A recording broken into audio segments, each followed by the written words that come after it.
Hey everybody, it's Robbie Bessner, co-founder and device developer for Therasage, and we're back with another episode, part of our amazing Lyme series for the whole month of May. And today I have a super special guest and a dear friend that's going to talk to us about things that people don't really know about Lyme disease. His name is Dr. Lowell Gerber, and he's a practitioner, an MD, a cardiologist. He's looks at the world through a different headset. You can reach him a couple of ways, actually. He's got a cool website that's called fixingmytoxicheart.com, all spelled out. Or you can email him at lgerber, Gerber, at bihmd.com. So it's pretty easy to find him, and he's approachable. And so let's welcome Dr. Lowell Gerber to the Healthy Hotline. How are you today, Lowell? I'm doing great. And thank you, Robbie, so much. It's a privilege to be here with you. Well, you know what? You have got such a great story. Why don't we just back up a little bit? Give us a little bit of history, like not so much on your journey. We'll sort of get into that, but a little bit of your background as a physician. You've got credentials that go off the page. There's so many letters. I think that you've covered every letter of the alphabet, frankly, in your credentials.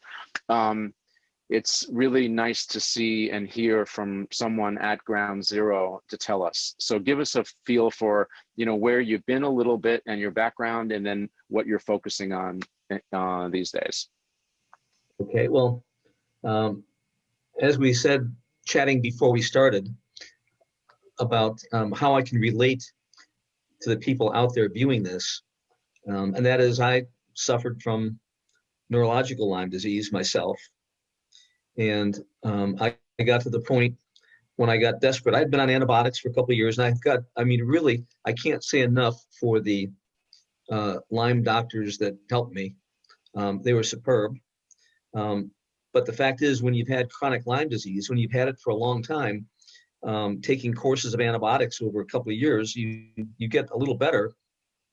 But I had been doing intensive cardiology. And you have to have all your faculties together. And I could just never, I could never get across the finish line. And okay, I was just fortunate that, I don't know if it's fortunate or not, but one day I couldn't get out I was doing an Epsom salt bath and I couldn't get out of it, couldn't get out of the tub. And I then decided that either I was going to do something to get better or I was going to just quit it all.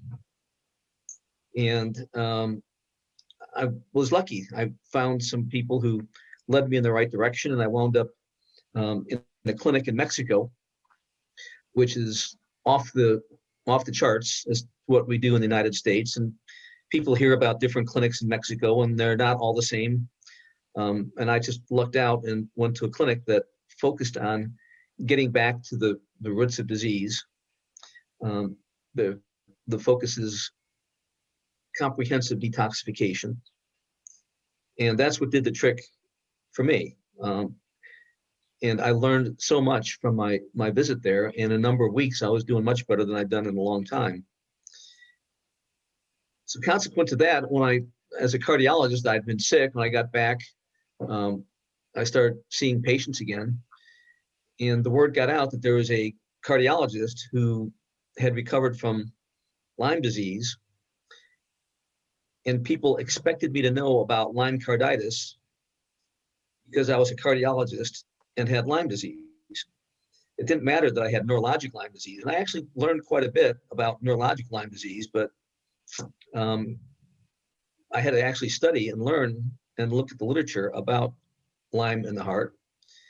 And then eventually I had an episode involving my heart and made me look more deeper into the effect of pathogens that create biofilms on coronary arteries. And I started to evolve my own theory of what causes heart disease. And that's kind of where we're getting to today in my toxic heart, because it seems to me that the pathogenesis of coronary artery disease in many cases is related to either toxins, and toxins are byproducts of organisms, or toxicants. Toxicants are heavy metals, pesticides, herbicides, things that come out of the air, and get into our bodies and poison us. And then there are a few other toxins that we don't talk about so much as cardiologists, and those are emotions. And certainly toxic emotions affect the heart. In fact, there's actually a category of diseases under the heading of Takotsubo cardiomyopathy, or stress-induced cardiomyopathy. And I think it's recognized now that stress is an important factor, not just in our whole being, our whole health, but in the heart in itself. And then to take emotions to one level higher, we hear from patients who've had heart transplants that they've changed their lifestyle, they've changed their memories, they've changed their behaviors. And sometimes these new memories, lifestyles, and behaviors are very similar to, if not identical to, the donor whose heart they have wearing right now. And so it seems that there's another role of the heart as a cognitive functioning organ that we don't think much of. So unless you're a heart transplant patient or heart transplant family member, this is probably just kind of interesting, but it becomes more than that if you're a relative or a loved one of a heart transplant patient who's got new memories and terrifying behaviors. So the whole gamut of heart disease, in my view, has changed dramatically over the past couple of years. And I think we need to recognize this as patients and as partners of patients in how we deal with not only their physical illness, but their mental and emotional and spiritual illness. And right. That's why I've come to call myself a holistic cardiologist. I've read a lot of research recently on the heart-brain connection. So like a year or two ago, or maybe back a little more, there was this whole rage about the brain-gut connection. But there's a group out there called Heart Math, and I know that you're a fan of theirs, their work, their body of work. And there's lots of new studies that are coming out that are suggesting that the impulses and electrical frequencies that come from the heart actually are responding faster than the brain frequencies in a certain stress relationship. And so it's kind of cool how you backed into that whole experience yourself, and that people out there can relate to it, because everybody's got an emotional response. If you're out there and you have Lyme disease, it's either you and or your family members. People are stressed out. Now we've got COVID going on. And like you talk about the toxins and toxicants, it's really interesting to me that in all of your own studies and your skill sets, that you focused for yourself when it hit, ground zero for you, that the first place you went to or found yourself in that you got the most result was by lowering your toxic burden on your body. And many of the Lymies out there, they experience body pain and they know that Lyme kind of is moving around, but no one really talks about it kind of settling back and hitting your heart. And it's obviously right there in the system. So you're not bulletproof from any of these things. And it's so great to have you here today to talk about this stuff. So were there any special kinds of methods of chelating or detoxing that, give us a little bit of sort of a rundown on that from the ones that are a little more aggressive, because we've got patients out there that have been chronic for a while and are fragile. Then we've got weekend warriors that really want to go for that optimal experience, or dial it up as much as they can. So can you spend a couple of minutes with us and just talk about what kind of detox methods you've either used and found success with, or that you use in your practice and so forth, that you would recommend? I'd love to do that. And if people are viewing this and have access to a computer, they can go to my website and fixingmytoxicheart.com. And there's a page in there, it's called Membrane Medicine. And if you go to that page, you'll see an outline of how my philosophy has evolved and how I take care of it. What do I do? Exactly what I do. And I would encourage people to keep in mind that when we're trying to treat what we call, quote, Lyme disease, unquote, that has changed over the years. So now we know that if somebody has Borrelia, they're more than likely to have one or more organisms. And the one or more organisms may require or may respond, I shouldn't say require, but may respond to different antibiotics and or combinations. Okay. So for myself, I had Borrelia burgdorferi, Borrelia hermsii, I had Babesia, Bartonella, Ehrlichiosis, mycotoxin, heavy metals, mycoplasma, and Epstein-Barr. So if you want to try and kill all those bugs and remove all those toxicants, that's a lot of different stuff. And I tried that for a few years with multiple courses of antibiotics, rotating combinations. And each time we try to do that, we're putting more toxins and toxicants into our body. We're putting more toxins in our body when we try to kill off those bugs as fast as we can. And those bugs break down and deteriorate and release more bug products. So either they get scared to death by that antibiotic coming at them and they poop, and that's part of the toxins is bacterial protozoan parasite poop, or the degradation products when we do kill them, break them down. And if you don't have I guess the German word is drainage. I always thought that was talking about a septic system or something, and it really is. So we have to be able to remove toxins, not only from the body, and that talks about the lungs, the kidneys, the gastrointestinal tract, the lymphatic system, and the skin. You also have to get those toxins out of the organelles and out of the cells. So you have to have that drainage system from top to bottom and inside out working. And so the drainage system is basically your detox pathways. They all have the to detox be pathways. up. Exactly. Right. And so for you to go after aggressively, let's say the root cause, any of the organisms or the imbalances, the organisms like you mentioned, without having those detox pathways sort of free moving or opened up beforehand, it's like throwing gasoline onto a fire, because you're just creating a greater toxic event, and it just keeps backing up and backing up, which another toxic event equals more symptoms. So you need to do a little bit of homework and sort of prepare a plan to lower your toxic burden before you start getting aggressive on other kind of profiles, right? Yeah. So the first thing is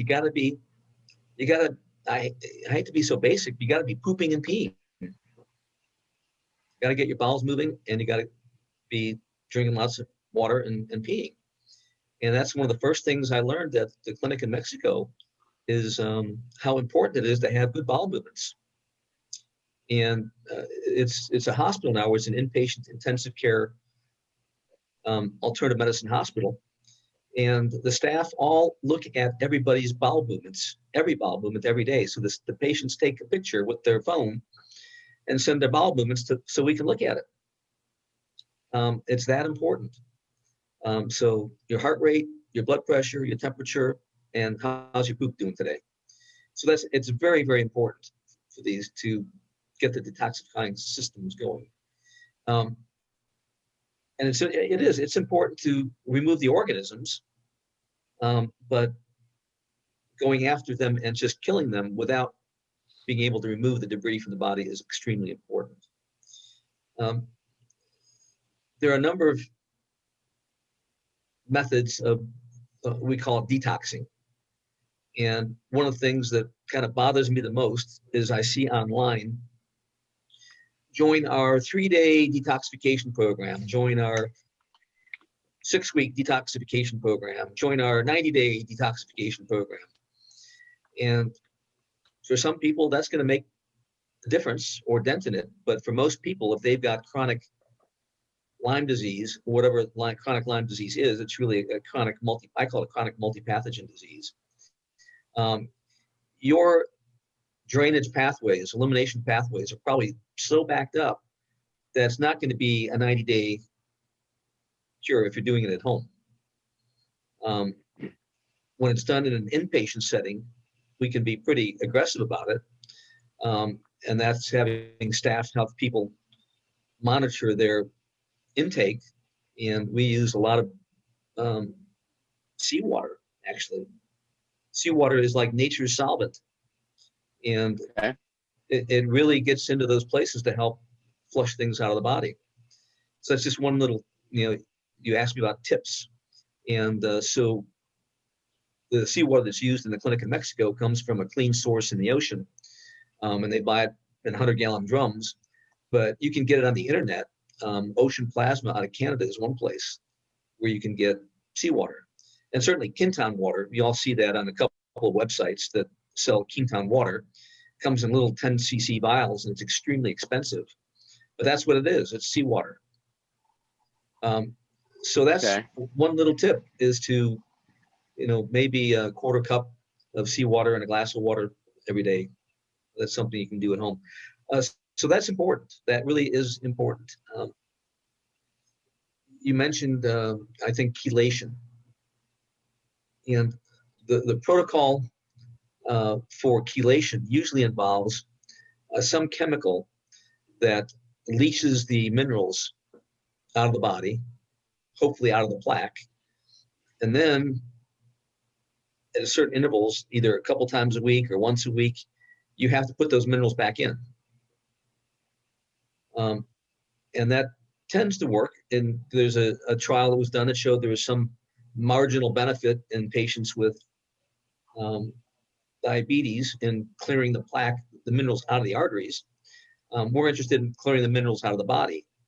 And so I don't think you need to be that drastic to chelate out of the body. And so one of the things that I've used to do that, a gentle chelation, is called the GAPS diet. And for those of you out there who've heard of the GAPS, gut and psychology syndrome diet, actually is a natural, mild chelating diet.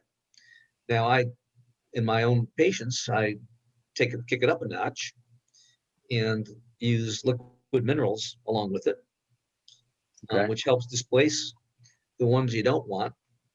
And then using phosphatidylcholine and essential fatty acids, oxbile and TUDCA, we can provide the body with some natural means to dissolve biofilms and to clear these chemicals and toxins out. The phosphatidylcholine has a role in the body of cleaning, to use a word, or removing biofilms. The intravenous form of phosphatidylcholine has a bright yellow color in it, and there's actually riboflavin and cholic acid in it. Okay. Those are some of the active ingredients as to why it seems to work so well for everything from regenerating liver to restoring heart disease and reversing plaque.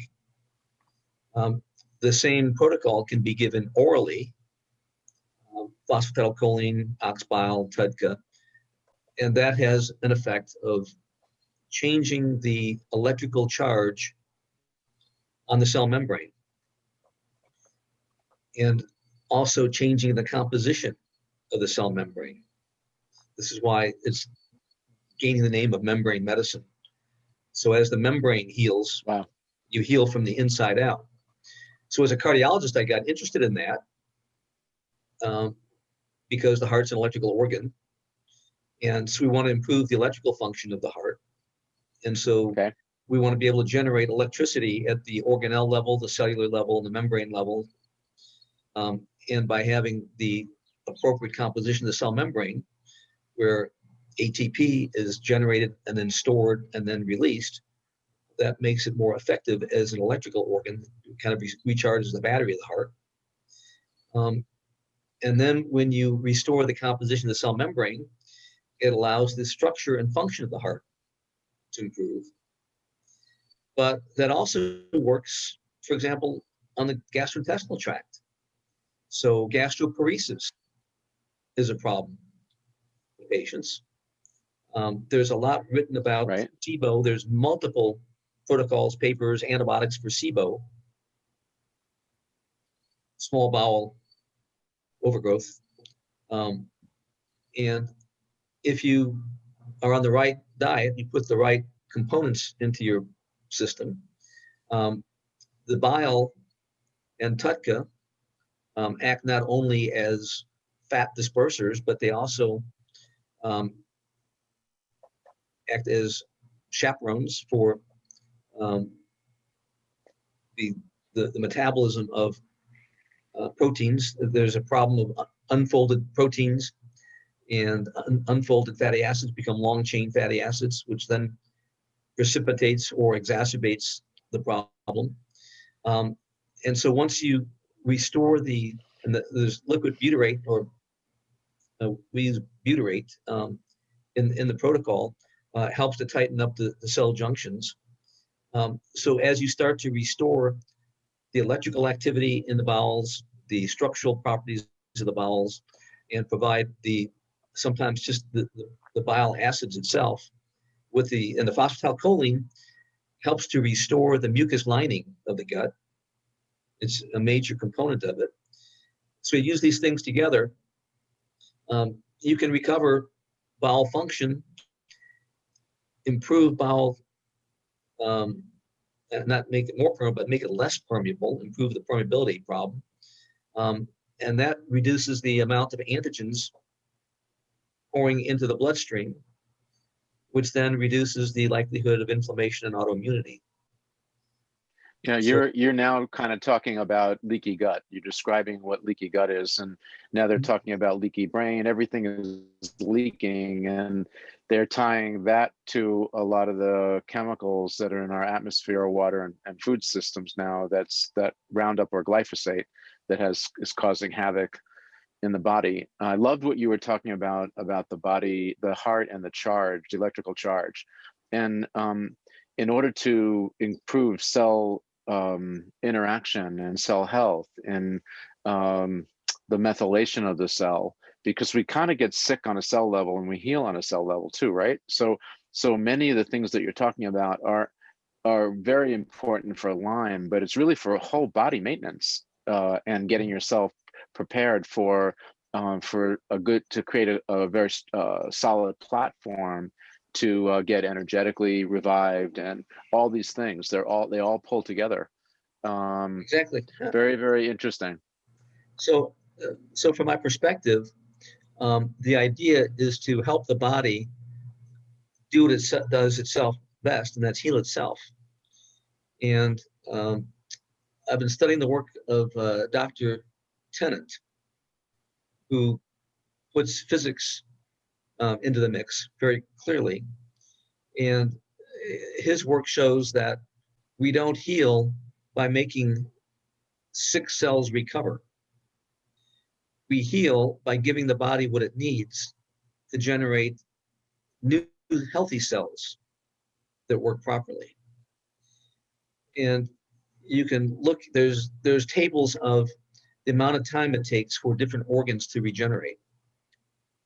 Okay. And if you can clean up the environment, provide them the nutrients that they need, and provide the electricity that they need, you will heal quicker and more completely. So You're talking about Dr. Jerry Tennant, right? Mm-hmm. T-E-N-N-A-N-T. Yeah, he's amazing.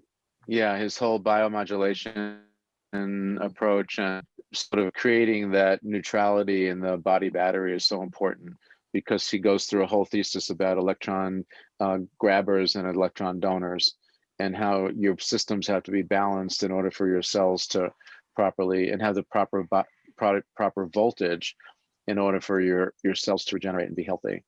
His work is amazing, and I love how you tie it into our discussion today, because you can just learn from the past, but today we're talking about moving forward, and we've got patients out there and people viewing that are really compromised, and then some that are kind of operating. They have episodes every so often, and they're just looking for optimal health. And what you're talking about now is really whether you're on your back in the bed or you're moving around. These are important tenets or, sort of foundational information that everybody needs to know in order to maintain great health. So we so appreciate where you're going with this, Dr. Gerber. All right, so I'm sorry to interrupt. Keep continuing. Oh, that's okay. Then you're reinforcing the points that I didn't reinforce clearly enough. You're doing a great job helping me. So if you look at that page on my website, it's called A Unified Approach to Therapy. And I call it unified because it ties together what you just said. Healthy people who want to maintain their health, the worried well who are healthy but don't know it, as well as people who are really ill. But it ties all those together. And if you look at that way the page is laid out, on the left side, it has a whole bunch of mission statements that we want to accomplish in either maintaining health or restoring health. And then the upper quadrant on the right is the nutrients that we need. So in order for cells to either recover or to generate new healthy cells, there's a number of building blocks that we need. And then below that are what I call adjunctive therapies, the things that help jumpstart it to get it moving. And right at the top there is quantum physics. And that includes Dr. Tennant's device of scalar energy and EMF energy. So these are things that I call it back to the future. If you look at descriptions of some of the pyramids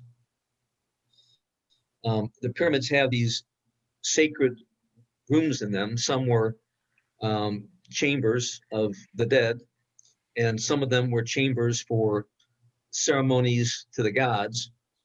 And they're deep in the pyramid where there's no light source. And they've looked at the ceilings. They've taken scrapings off the ceilings, and there's no soot. There's no evidence that they were using a flame to generate light in there. And the pyramids are all built on the Fibonacci principle. It's something I've learned from Dr. Tennant, how to take energy and use it and focus it.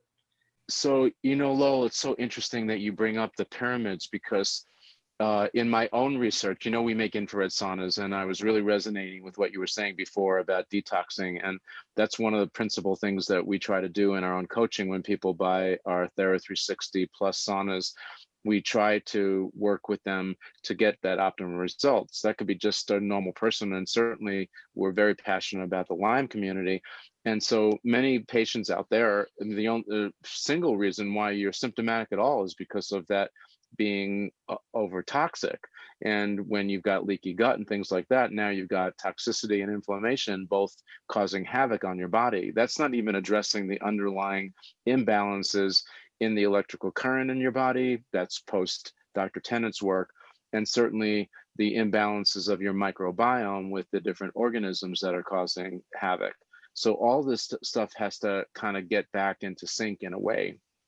Now, in our research, interestingly enough, we found there's more than 60,000 pyramids that are peppered around the globe. Not many of them have, not as many as we think, have been completely excavated or excavated at all or found. But all the ones that have been found, they in the catacombs inside, they all have the same component, and that's a sort of a bathtub shaped vessel that holds water.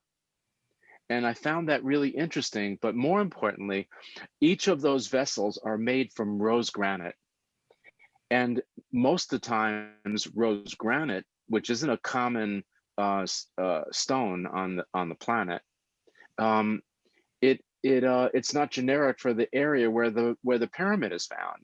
So essentially, however those pyramids are being constructed, they're importing this rose granite in order for the energetics, so that it influences the water and probably the air that's inside the actual pyramid itself. So we use that rose granite in our technology because of many of those incredible energetic frequencies that come off of it. So you were talking, so I took the mic from you for a minute. So go back to your discussion on pyramids. It's fascinating. Well, it's beautiful you brought that up, because I didn't realize that about the rose granite tubs. A lot of them have hieroglyphics with a figure holding something that looks like a torch in their hand. And we wonder if that torch is a light source. And by harboring or harvesting the energy, and the energy we suspect they were harvesting and focusing, the scalar energy, and that has the interesting property that as opposed to light, electromagnetic frequency, it diminishes with distance and is blocked by metals and solids. The scalar energy increases with distance and penetrates through solids.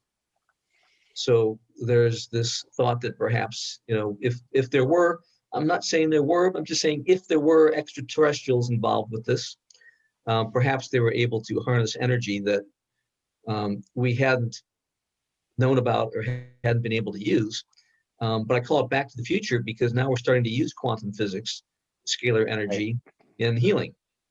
And certainly the infrared is an important part of that. Your full spectrum infrared is an important part of that, because we want to garner as many frequencies as we can, because they all probably have a role in how we evolved and how we function.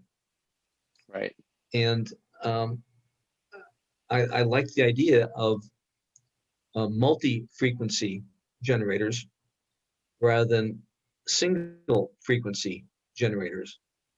An example that, so we're getting into the quantum physics part of my adjunctive therapies, but you can get focused lasers of a single energy, or people use rife or frequency specific microcurrent, where you're using a particular energy to affect a particular mission, particular job. For example, rife, you'll look up for a particular frequency for killing a particular organism. But the problem with that is that when you send energy through the tissues in the body, and if the target is in the body somewhere, by the time that frequency gets to that target, the frequency may have changed because of its interaction in the tissues. Right. Right. So I like the idea of having multiple frequencies for reasons such as that. Yeah. So I think as we move forward in treating patients with Lyme and co-infections and Lyme and comorbidities, whatever you want to call it, because the patients that we're seeing now have Borrelia, Bartonella, Babesia, they have heavy metals, they have mold and mycotoxin. And so there's not one herbal remedy, not one antibiotic, not one single modality that's going to bring those people back from where they've been. You need multiple modalities. And then we need to be able to choose the modality and stage the modality. When do you introduce it? How much do you give? How often? How frequent? And one of the things that I've found more useful in learning how to use it better every day, and that's using energetic testing. Okay. And so we're now at the point where we are developing more sophisticated tests to identify pathogens that may be infecting us or our patients. And the panels are getting bigger and bigger and bigger, and for the most part more expensive. And there are still pathogens out there that we haven't identified yet. So we're doing the best we can to say that a patient's got, which Borrelia, which species of Bartonella. There are more and more species of Bartonella being identified, and they don't all get treated the same. Same thing with Babesia and Borrelia. Different species respond differently. So I think if you have somebody who's got a single species of Borrelia, then There are effective homeopathic remedies for them. And there are some energetic remedies for them. For example, heating somebody up to 107 degrees with the thought that you're going to kill the heat susceptible Borrelia. The problem is, what if they've got more than one organism and the other organisms aren't heat susceptible? Or if you're choosing a combination of antibiotics, and antibiotics, by definition, antibiotic is anti-life. Most of them create havoc for the mitochondria.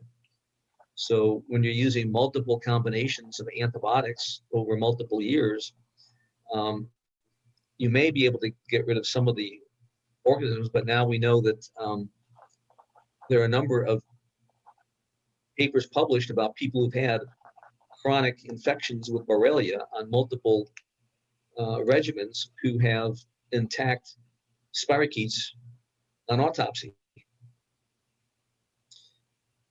So to me, the notion that killing organisms in a chronic patient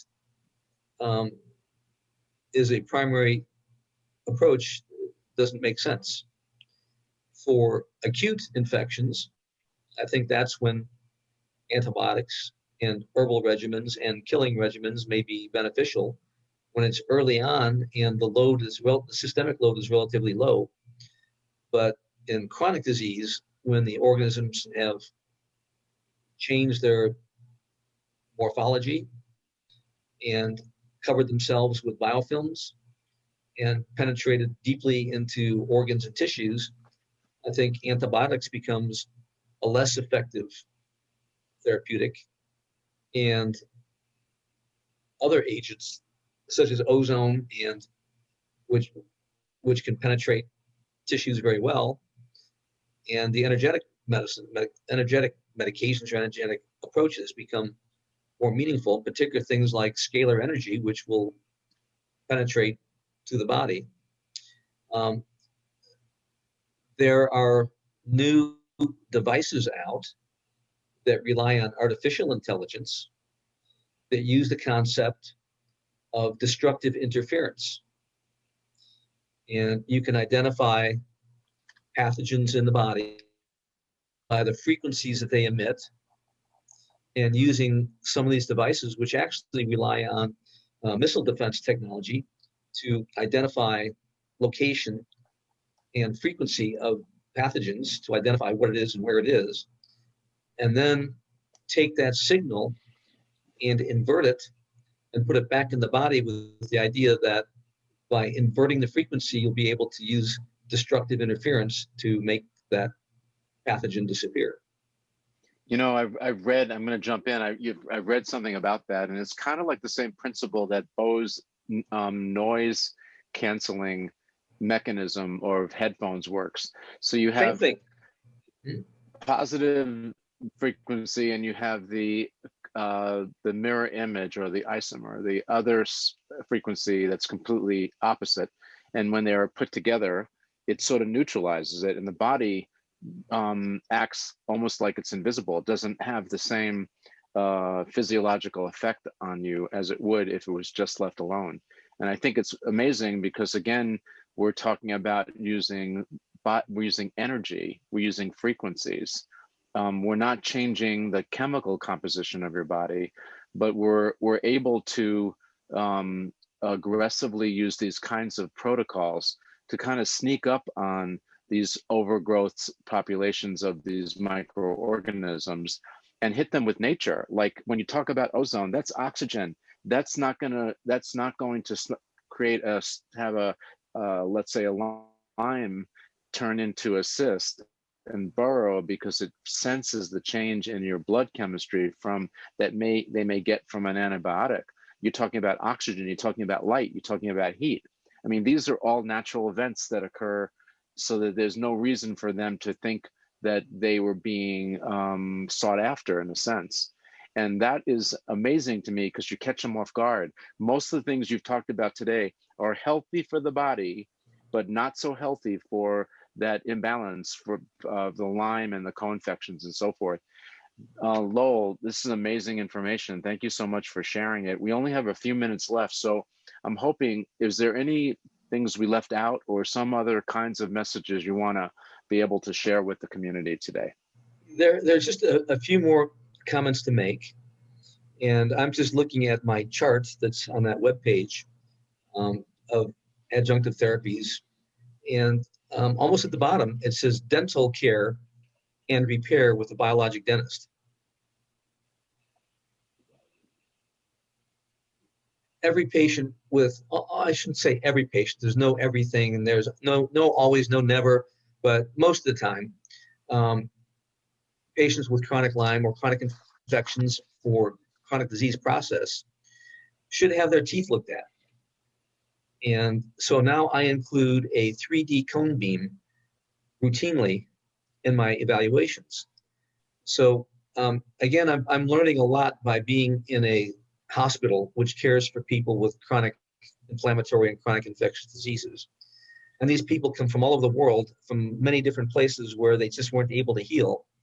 It's kind of like the resort for the last resort. And there's now a 3D cone beam in the hospital.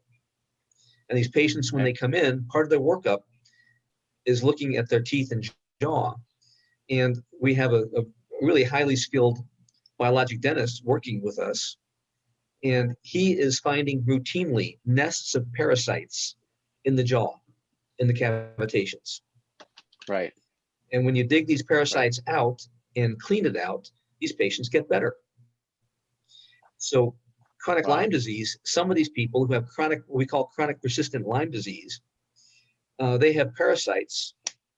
The parasites harbor Borrelia, they harbor viruses. And if you don't get rid of the parasite, you will never get rid of the disease process related to the other smaller organisms.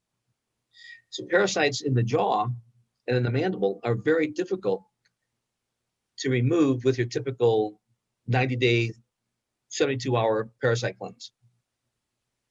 So patients in this category with chronic Lyme disease, post-treatment Lyme disease, whatever you want to call it, I think part of that problem is just reinfection from organisms and toxins and toxicants that are well hidden inside the parasites. And it's known from Dr. Klinghart's lectures that many of the parasites are there to feed on metals, toxic metals. That's one of their roles, is to clean it up. They harbor it in their bodies. So dental care and a 3D cone beam, I think, should be essential for anybody who's continuing to suffer with Lyme and co-infections. And then the next category is meditation, emotional healing, and sleep hygiene. I didn't realize how important those were until I was really sick. And emotions are stored in the body as emotional fields, as electromagnetic fields, rather.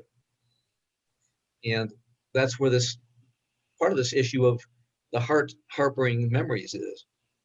You transplant the heart into another body, and there are electromagnetic fields that are associated with that. So in the process of healing from any chronic disease, emotional healing is very important, and you won't get to the final stage of healing until you've accomplished the emotional and mental and spiritual healing. And the bottom line for that, so prayer is at the bottom of the list, and it's not there because it's the last of the considerations. It's there because it's the bottom line. You got to keep faith. You got to have hope. People around you who love you, and keep your inspiration that there is an end to all this, and the end of the journey is health. Wow, amazing. Well, from speaking from someone who entered the tunnel and came out of the other end of the tunnel, it's what you've talked today was so authentic and so important for everybody out there to know. Dr. Lowell Gerber, thank you so much for joining us and making your contribution. I failed to say earlier that you're a public speaker. You write and publish a whole bunch of great, important information. you're part of ILADS and have been part of the committees over there. And again, these are all part of the research teams and your own contribution in your area, which, you know, it's sort of out on the limb because people mostly talk about the full body Lyme experience and co-infections, not specific to the way it affects your heart.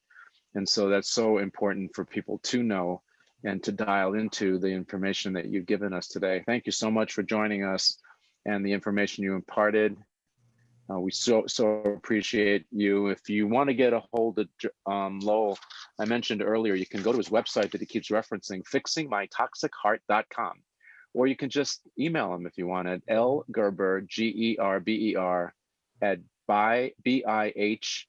bihmd.com.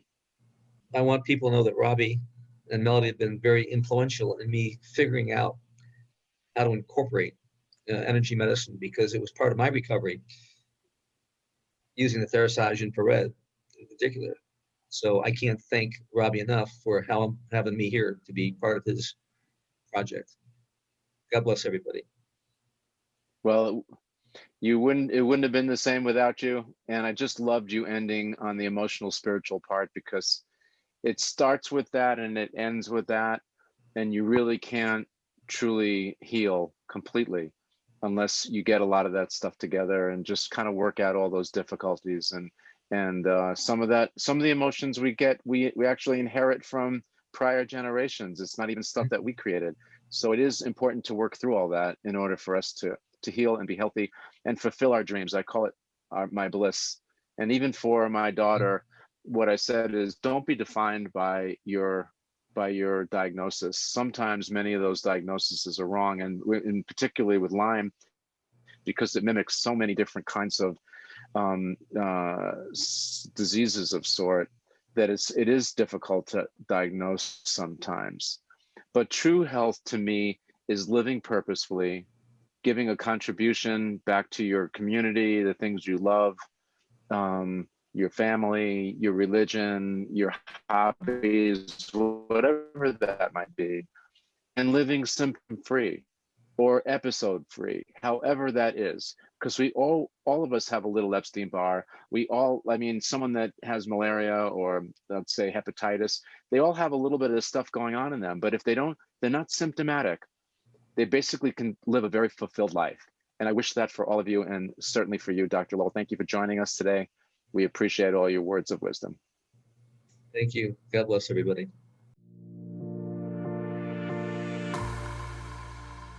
Hey everybody, it's Robbie Bessner. Thanks so much for joining us today. Please share this content with anyone that you think might benefit from it. And we're looking forward to having you with us tomorrow for another great interview.